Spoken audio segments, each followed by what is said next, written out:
I did blaze a trail, but there was a trail before, I just said, oh, there's a little scrap of something. I'm gonna follow that. My name is Lillian Benson. I'm an editor.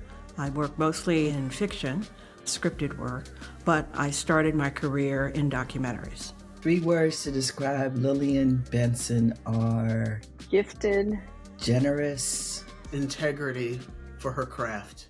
I was always an artistic child. I would sit on the floor and draw, and my happy place was with my crayons and pencils. A photography teacher of mine in college gave an assignment called First Hour of the Morning.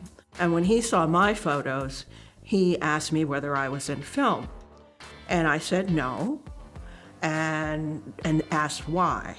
And he said, because you have the best sense of sequence I've ever seen. So that was when the light went on about sequence and film, and the word used in the context of a possibility for a working class girl. She's probably one of the best editors that people will encounter. Well, it's a collaboration first and foremost.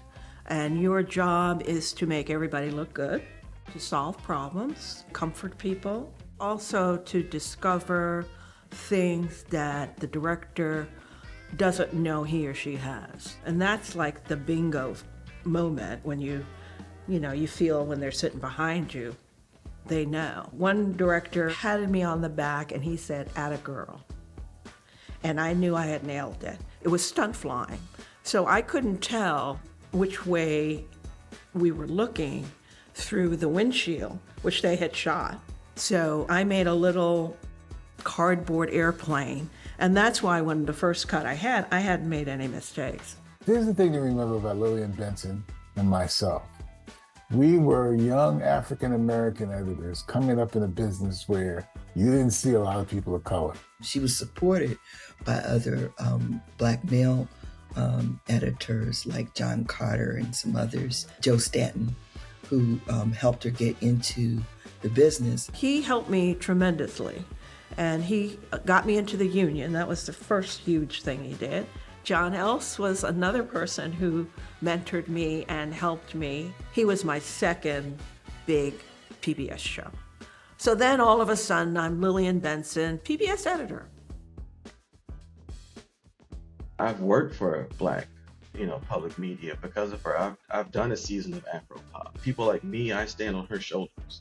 She's been an extraordinary model for how to be successful in the industry. She's been very open, very giving. That's just who she is. She's very proud of the film she did with John Lewis.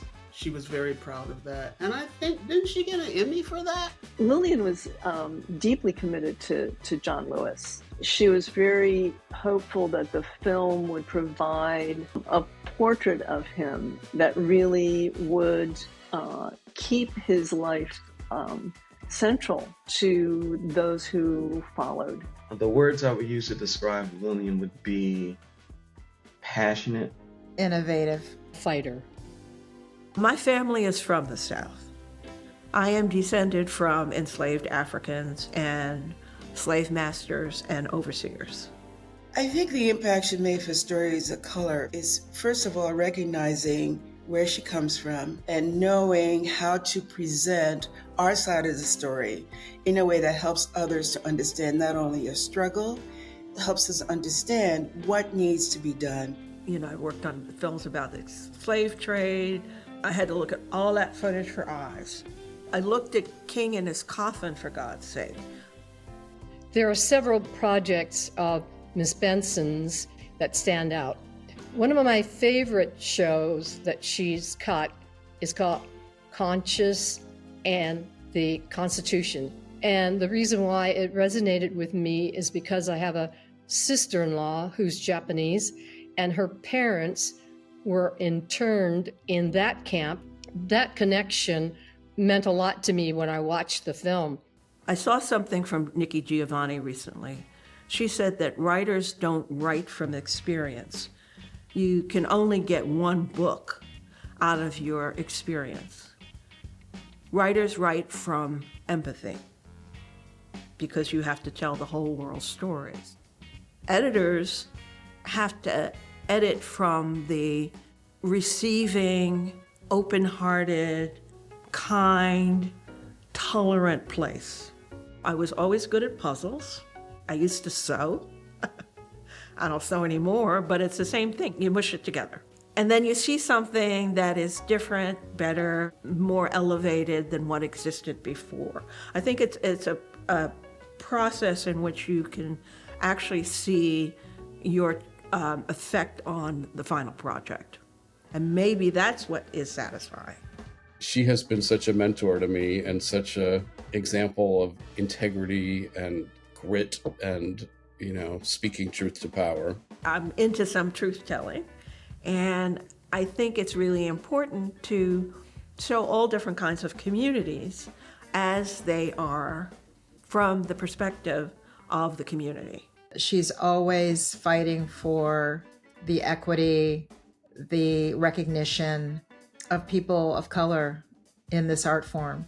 I can't even think of where we would be without her. If it wasn't for Lillian Benson, there would be no work for Black women, independent filmmakers. She has opened doors for many people.